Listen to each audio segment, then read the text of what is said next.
movimentos sociais coletam assinaturas para apresentar projeto de lei de iniciativa popular que garanta a democratização dos meios de comunicação. Entre os pontos principais estão a proibição do aluguel de tempo nas emissoras de TV, de que políticos sejam proprietários de emissoras e que uma mesma pessoa ou empresa seja dona de diferentes meios de comunicação.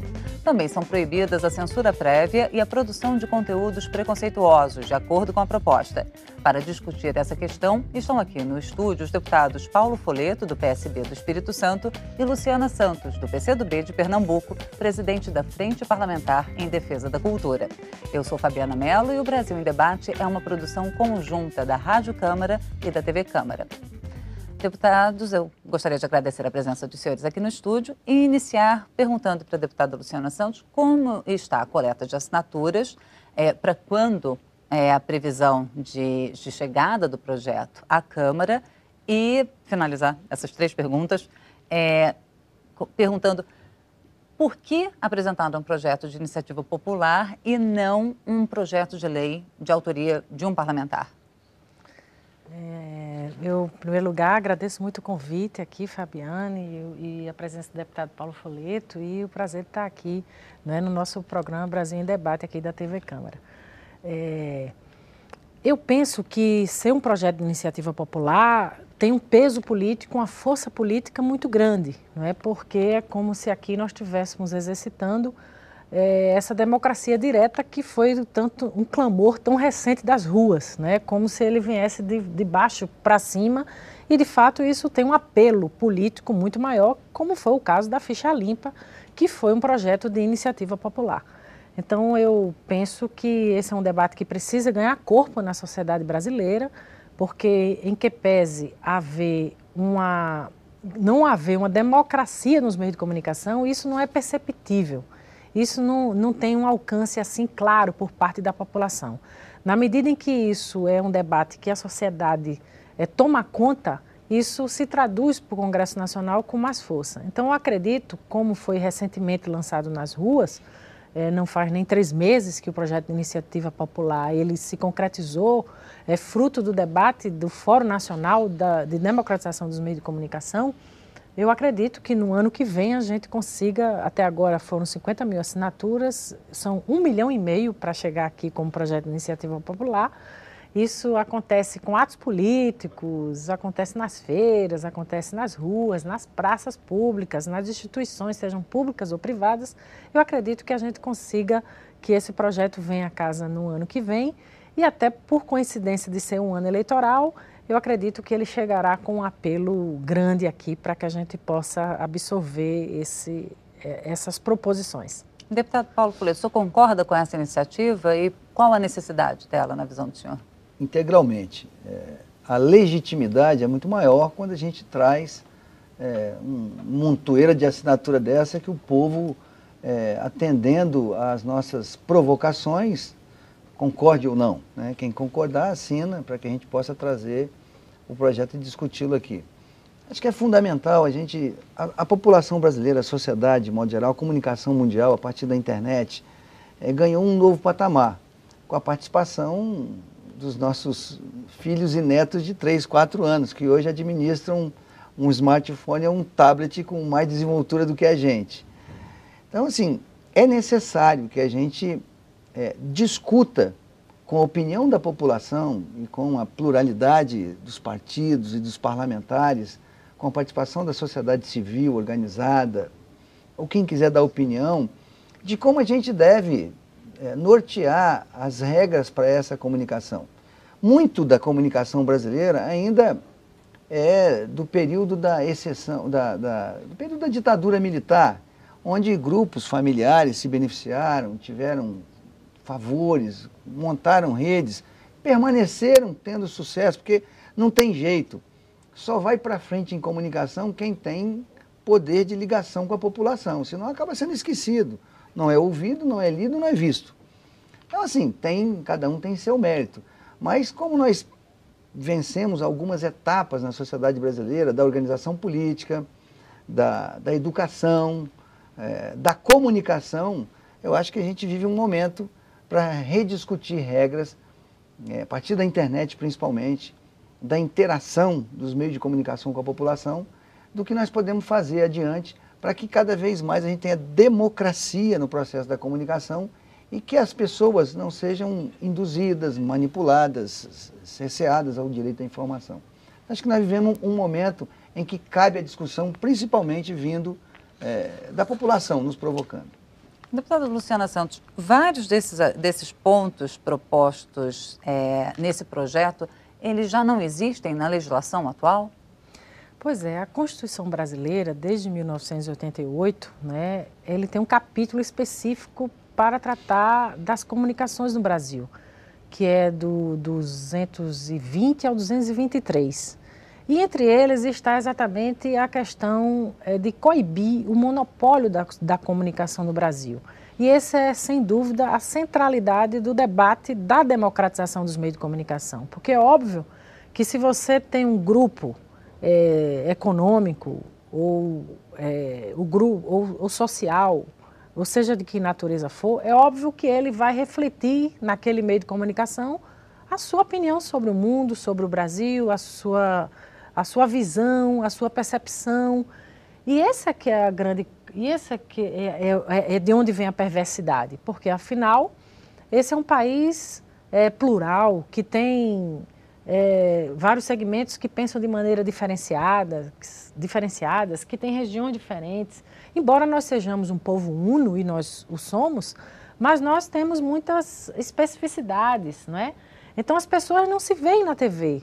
Não é? A programação regional, por exemplo, que está sendo há mais de 22 anos que no Congresso Nacional se debate a regionalização dos meios de comunicação, que é exatamente garantir o percentual da regionalização. Da programação. Da programação, melhor dizendo, né? Do conteúdo que vem na televisão, porque afinal eu quero conhecer, e a pessoa que mora no Sul, num país continental como esse, ela muitas vezes não conhece a cultura do Norte, né? O jeito de ser, o comportamento das pessoas, as expressões culturais que são riquíssimas, mas que não se vê na TV. Daí a necessidade de a gente democratizar, seja pela regionalização, que é um projeto de lei que tramita, seja quando tramita o direito de resposta, que saiu agora do Senado, que é um direito básico do cidadão, que muitas vezes ele é agredido, e existem inúmeros casos no país em que aquele tipo de denúncia que foi feita contra ele não é verdadeira. E por isso que no Congresso Nacional nós temos dezenas de projetos de lei que têm esse objetivo de regulamentar a Constituição brasileira, mas que ele não consegue tramitar no Congresso por conta da correlação de forças que a gente tem, dos interesses econômicos, porque afinal de contas, ideológicos, né, e políticos que isso enseja. Né? Você pode ver que o faturamento da plataforma de comunicação, incluindo revista, televisão, rádio, internet, guias, ele chega a ser 16,6 bilhões, segundo a entidade chamada Intermeios. São 16,6 bilhões o faturamento bruto da plataforma de comunicação. No entanto, 10 bilhões são da TV, seja TV por assinatura, seja TV aberta, o que reflete, portanto, um interesse econômico muito grande dessa disputa, além da disputa de ideias, né, que você acaba, isso que o deputado Paulo Folletto falou. E sendo que... Tudo que você vê, ouve e lê, está na mão de poucas famílias no Brasil. Desses 10 bilhões, as 4 maiores empresas ficam com a grande parte, né, deputada? Exatamente. E 70%... E essas 4 grandes empresas, né, que é a 70% Globo, a Record, a SBT e a né? Band, elas 4 têm a maioria das afiliadas e retransmissoras. Só a Globo são 2.993 retransmissoras, segundo a Anatel, o que reflete uma concentração muito grande que é contra a Constituição brasileira, porque nós precisamos garantir essa diversidade, né? Sendo que desse valor que a senhora mencionou, 62% das verbas federais de publicidade vão para a televisão. Né? Então, grande parte desse valor vem do governo federal. E não tem nenhuma grande emissora que sobreviva sem recurso público. Quer seja TV, quer rádio ou jornal. Nenhum deles sobrevive. Aliás, o grande alimentador financeiro desse volume financeiro que eles arrecadam é dinheiro público. Agora, deputado Paulo Folletto, como equilibrar a necessidade de se destinar a verba de publicidade legal do governo pelo parâmetro de maior audiência e maior veiculação, que é o parâmetro legal, com o parâmetro de diversificar, de democratizar o acesso, ou seja, os recursos financeiros? É difícil, né? Porque até governo gosta de que o que ele faz seja mais visto. É tudo assim na comunicação. Mas eu acho que o projeto de iniciativa popular e a participação nossa pode trazer um regramento onde a gente consiga alimentar essa mídia, vou falar entre aspas, essa mídia alternativa ou a menos vista, para que ela possa crescer em conteúdo. Porque, uma assim, cota para os independentes, isso, digamos assim? Exatamente, né? Para os menores, que se alimente mais com recursos, para que nós possamos atrair bons produtores, bons apresentadores, pessoas que têm qualidade na sua comunicação, que geralmente são cooptados financeiramente pelas grandes redes, e a gente, nas pequenas redes, na mídia alternativa, a gente vai sempre iniciando tudo, né? Voltando para o começo, né? E aí a gente fica em desvantagem. Então, assim, se o poder público tomar consciência de que para fazer o desenvolvimento dessas menores redes de comunicação, essas mídias alternativas, vamos dizer esse termo, para que nós possamos, assim, botar mais dinheiro aqui também, ou manter um recurso financeiro, já que ele é o grande alimentador da comunicação desse país, das comunicações das grandes redes, para que nós possamos nos desenvolver. Bom, deputada, eu vou pedir um momento para a senhora. O Brasil em Debate faz um rápido intervalo e volta dentro de alguns instantes.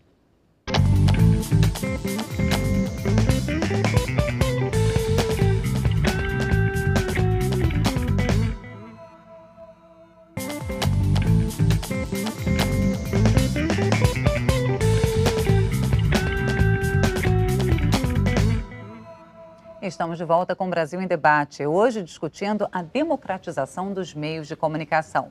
Participam do programa os deputados Paulo Folletto, do PSB do Espírito Santo, e Luciana Santos, do PCdoB de Pernambuco. Eu sou Fabiana Mello e lembro a você que o Brasil em Debate é produzido em conjunto pela Rádio Câmara e pela TV Câmara. Deputada Luciana Santos, no bloco anterior nós estávamos discutindo a necessidade do governo federal equilibrar a destinação das verbas de publicidade entre o critério da maior audiência, maior veiculação, de maneira a divulgar o que é feito pelo governo para a população com a maior amplitude possível, e também entre a mídia alternativa, os veículos de comunicação menores, de maneira a fomentar a existência desses meios de comunicação alternativos, mas também com a necessidade de haver uma prestação de contas. Como fazer esse equilíbrio, tendo em vista que, por exemplo, recentemente na Câmara, quando foi discutida a mídia alternativa, alguns dos ativistas, né, reclamaram que o governo federal exige burocracia como prestação de contas que os pequenos não conseguem cumprir. Como fazer esse equilíbrio?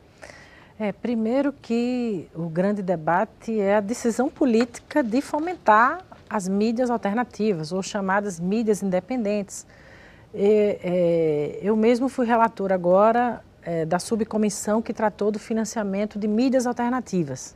E só o conceito de mídias alternativas, por si só, já requer um debate.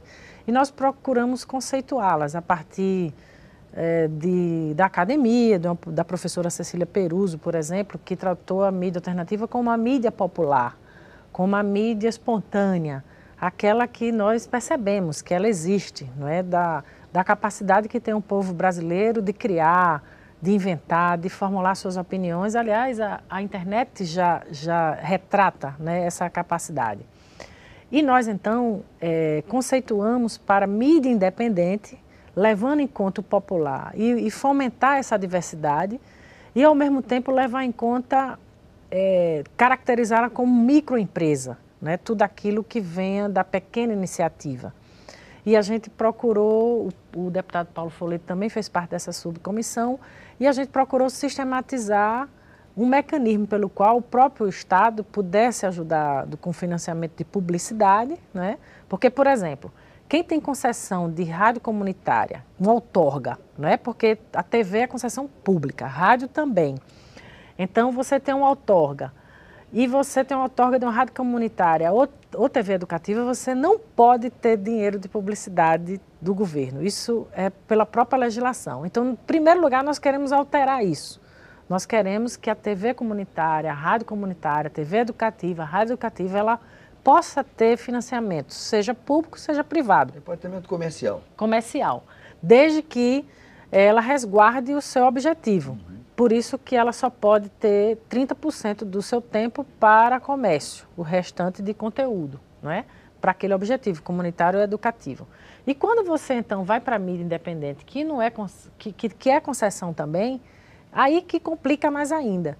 Por isso que, do mesmo jeito que para a Copa nós tivemos um regime diferenciado de contratação, estamos fazendo para outras necessidades. O ponto de cultura, por exemplo, que foi do Ministério da Cultura e é sem dúvida um dos principais fomentadores da produção cultural do país, porque exatamente tem essa perspectiva de fortalecer a base, né, dessa produção. Então, você pode usar...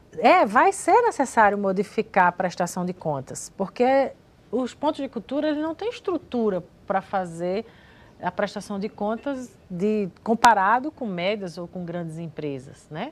Ou no caso de produção cultural. Você imagine também no mundo da comunicação, no universo da comunicação.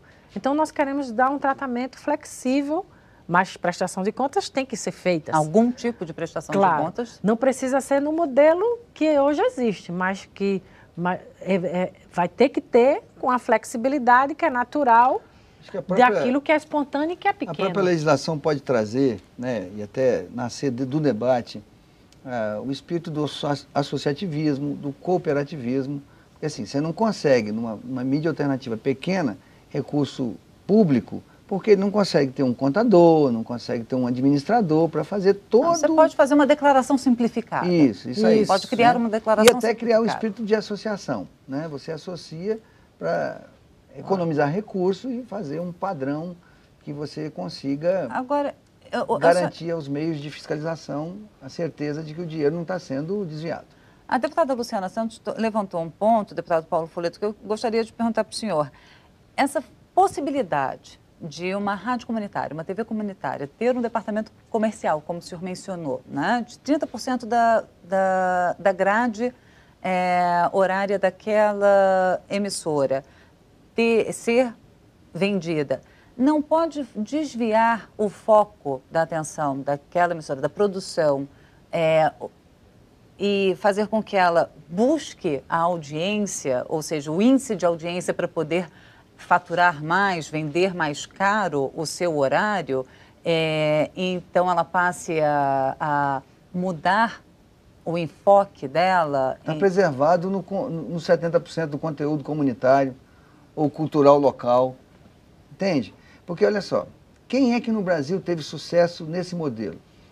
Vamos citar aqui a TV... Mas a questão de qualidade até, eu me pergunto, a questão da qualidade do produto ou do caráter do produto, porque hoje uma grande crítica que se faz às comerciais, às emissoras comerciais, é que na busca pela audiência se reduz a qualidade da programação porque é o que o povo quer. E que as emissoras públicas, as emissoras educativas e culturais, elas produzem um conteúdo de qualidade que não atinge um índice de audiência muito alto, e o que provaria a teoria, porque se pautam pela busca de qualidade, e isso na hora de vender a grade comercial não poderia desvirtuar a própria essência da TV comunitária e da rádio comunitária. Questionável, aceitável, mas assim, é uma maneira que nós temos de fazer com que a gente possa melhorar a qualidade da produção cultural, ou da produção de informação de qualidade. Porque os números mostram, e a realidade mostra, que esse modelo não tem sobrevivência. Só tem um exemplo no Brasil que eu me recorde, que é a Fundação Padre Anchieta de São Paulo, que conseguiu sobreviver. É estadual, né? estadual, ligado ao governo do estado de São Paulo, que é um estado que tem muito recurso e que aportou recurso, que faz programa de qualidade, que faz sucesso no Brasil inteiro. Fora isso, você não tem uma TV comunitária que não sai do âmbito regional da cidadezinha, da sua cidade. Então, eu concordo que nós possamos ter um departamento comercial com limite de tempo para ser voltada para só o horário comercial e que também a própria discussão vai impedir que ela vá por esse caminho de fazer o que... E, Fabiane, a experiência que eu conheço de rádio comunitária de TV é que muitas vezes ele quer dialogar e o alvo e o público dele é aquele cotidiano das cidades. Por exemplo, vamos dar um exemplo assim bem, a ilha de Fernando de Noronha, que é 3.500 habitantes, tem lá a cobertura da TV e na época a TV que era estatal, a concessão de um canal que tinha lá era para a TV de Pernambuco e a TV Pernambuco fez uma concessão, negociou na época, lá atrás, né, com a própria Rede Globo, que fazia lá a cobertura. Então, é impressionante. Não tem como ela fazer o jornalismo que não seja o jornalismo para retratar a realidade da ilha de Fernando de Noronha. Então, você via lá, o conteúdo do jornal era dos acontecimentos, os fatos que aconteciam dentro da ilha. Nos bairros, é um pouco essa demanda que é natural. É o mercadinho, a padaria do local, que ele tem interesse de fazer essa relação com a rádio comunitária e ele não pode porque a legislação não permite. Então há uma demanda regional muito, muito concreta, porque as pessoas querem se ver na rádio, querem falar na rádio, querem se ver na TV. E quando você possibilita isso, e levando em conta que nós não estamos dizendo que é só privado o financiamento, permite que o dinheiro público vá para essas rádios, que eles hoje têm a concessão e o próprio Ministério das Comunicações, que dá a concessão, diz a partir de agora se vire, sobreviva. Como é que vai sobreviver se ele não pode ter nem dinheiro público, nem dinheiro comercial? Como é que, objetivamente, essas rádios vão conseguir fazer a sua produção, ter profissionais, não é? Ter pessoas que ali no dia a dia, os jornalistas como você, ou produtores, ou os funcionários que tem, como é que eles vão funcionar se eles não podem ter público nem privado? Então é preciso ter esse equilíbrio. E esse equilíbrio é a partir do próprio tempo que você dá para o tempo e o próprio controle social. Porque para tudo isso é necessário ter um conselho, que é o que nós defendemos e está dentro do projeto de lei de iniciativa popular. É preciso ter um conselho municipal, estadual, nacional de comunicação que observe se aquelas concessões estão atingindo aquele determinado objetivo. É muito comum que as concessões de TV e rádio educativa, por exemplo, vá para as igrejas, que não pode, mas é comum isso ter não só para políticos, mas também para igrejas, para quem tem o poder de fogo econômico de fazer o aluguel, de burlar a própria concessão que o Ministério das Comunicações só para finalizar, concedeu. Só para finalizar, deputado Paulo Folleto, como seriam compostos esses conselhos, do municipal até o federal? Como quase na totalidade dos conselhos, a pluralidade, né? Você tem que ter equidade entre público e participação da sociedade civil e, do máximo possível, você pluralizar com a academia, com as organizações sociais que têm a participação de artistas, de pensadores. Eu vejo que a composição de conselho não é uma coisa difícil. Equidade e pluralidade, para que nós possamos fazer com que o conselho atinja o seu objetivo. Muito obrigada, deputados. Agradeço a presença aqui no estúdio dos deputados Paulo Folleto, do PSB do Espírito Santo, e Luciana Santos, do PCdoB de Pernambuco, discutindo a democratização dos meios de comunicação. E agradeço também a você que nos acompanhou pela Rádio Câmara ou pela TV Câmara. Lembrando que você pode rever este debate ou as outras edições do nosso programa na internet.